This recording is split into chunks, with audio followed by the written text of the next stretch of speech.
What's up, everyone?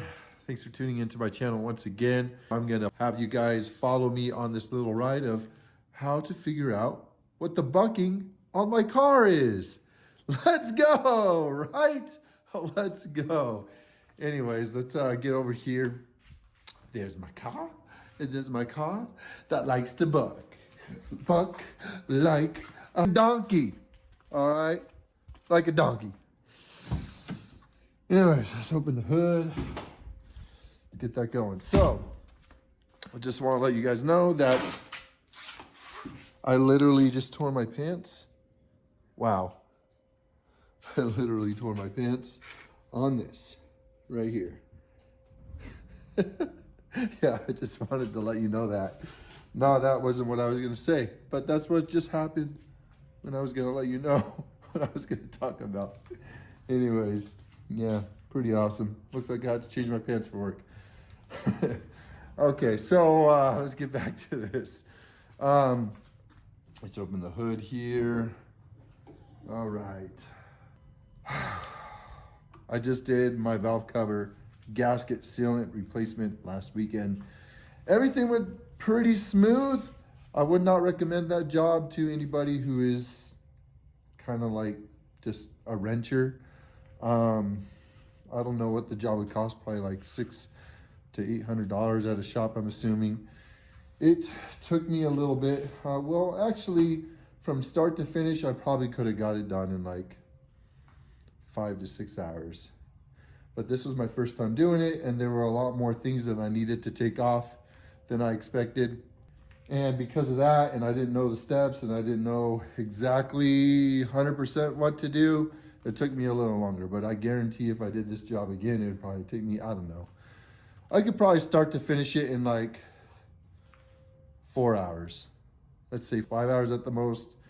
Maybe 3 hours if I was like super fast and I had all the correct tools, like the electric tools and stuff. But just with wrenches, probably 4 hours, 4 to 5 hours, not bad.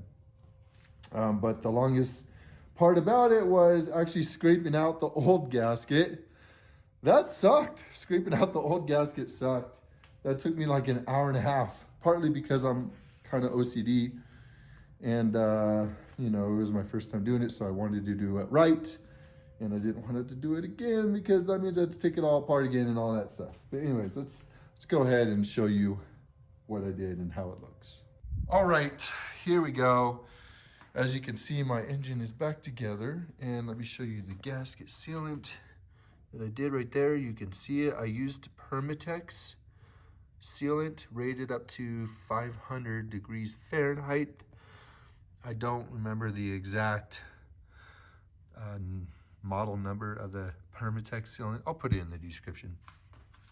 But as you can see, I got it all sealed there, and I'll include some photos of when the valve cover was off and the sealant that I put on it, the amount of bead that I put around it, and then the install.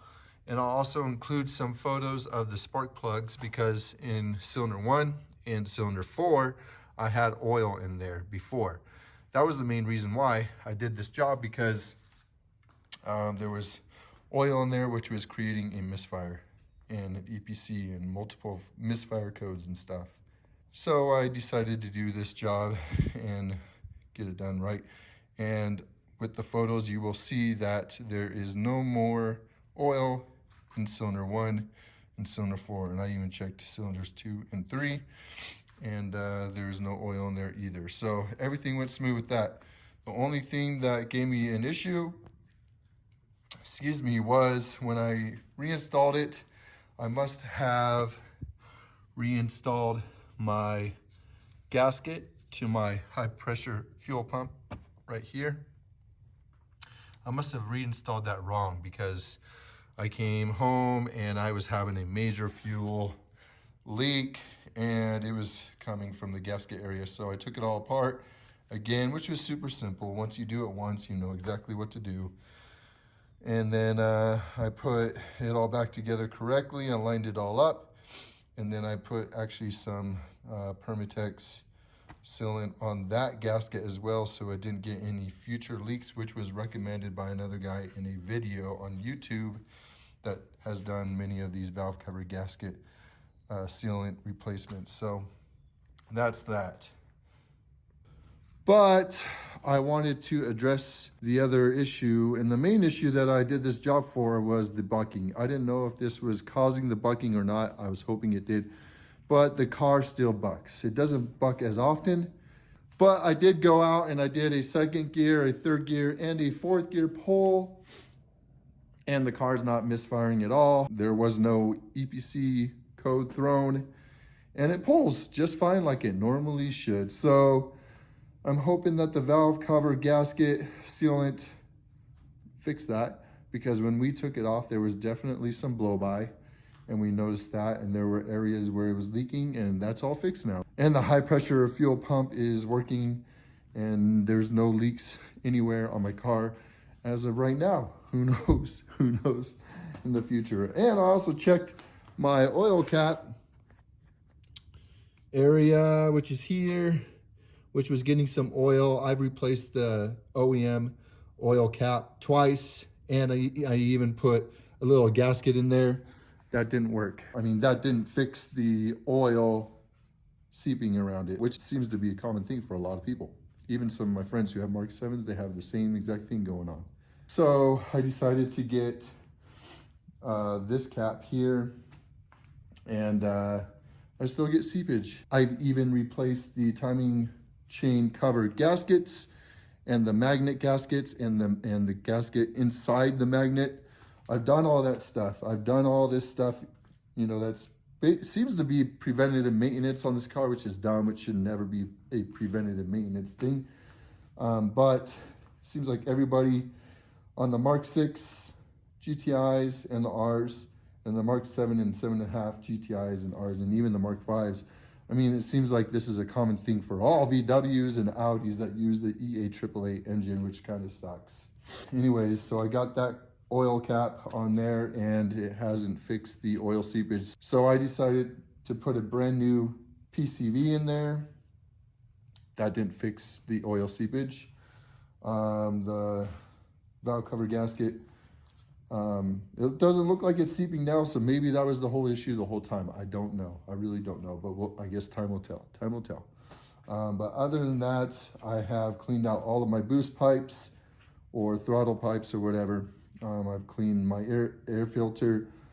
I've done the cleaning of my front mount intercooler. I have replaced my map sensor on the top, and I've cleaned out my throttle body and done a valve cleaning, and none of this stuff has fixed the bucking. So the reason why I'm making this video partly is to see if anybody out there, any of you, have any idea why my car can be bucking. Some people call it hesitating. It only happens under light throttle, like very light throttle. It only happens, and it doesn't happen all the time, but it will just happen randomly, and it will just be like buck, like super light throttle, super low RPMs, and it happens in every single gear. Does not matter what gear. Sometimes it happens more in a day than it did the previous day. Sometimes it happens less than it did the previous day. It's just super random, and I can't seem to figure it out. I sent logs over to my tuner. He said that all of the fuel parameters look fine. Nothing out of the ordinary there. So I'm ruling the low pressure fuel pump and the high pressure fuel pump out on that. I don't know. I've even checked all of my ignition coils. They all checked out fine. I put brand new spark plugs in there, gapped at 0.022, which is what my tuner told me to gap them at. Car still bucks. And so I just don't know, guys. I really am at a loss on what it could be. Really at a loss. Right there. See that?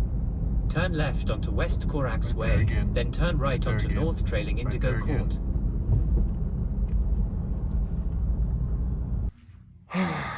So I'm coming to you, see if any of you know what is happening with it. At least I fixed my misfires and my EPC. Hopefully those don't pop off again.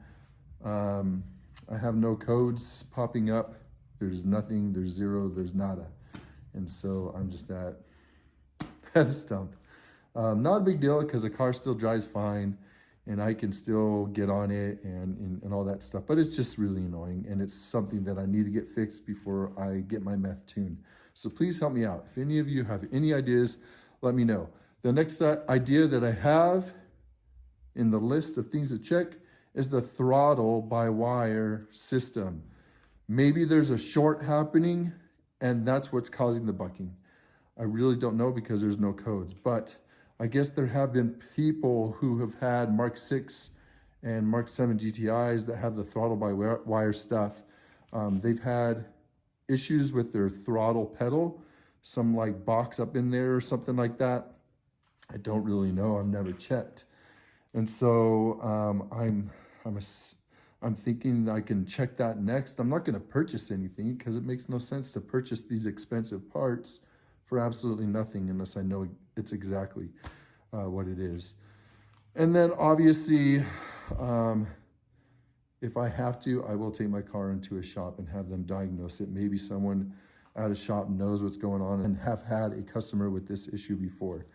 And of course, I'm sure they're gonna check all the same things that I've already done on the car. But anyways, if any of you know, sorry about repeating myself, but if any of you know anything about a throttle hesitation / bucking that's happening at low RPMs, light throttle, not on heavy throttle, but low RPMs, light throttle, please let me know, put it in the comments, all right?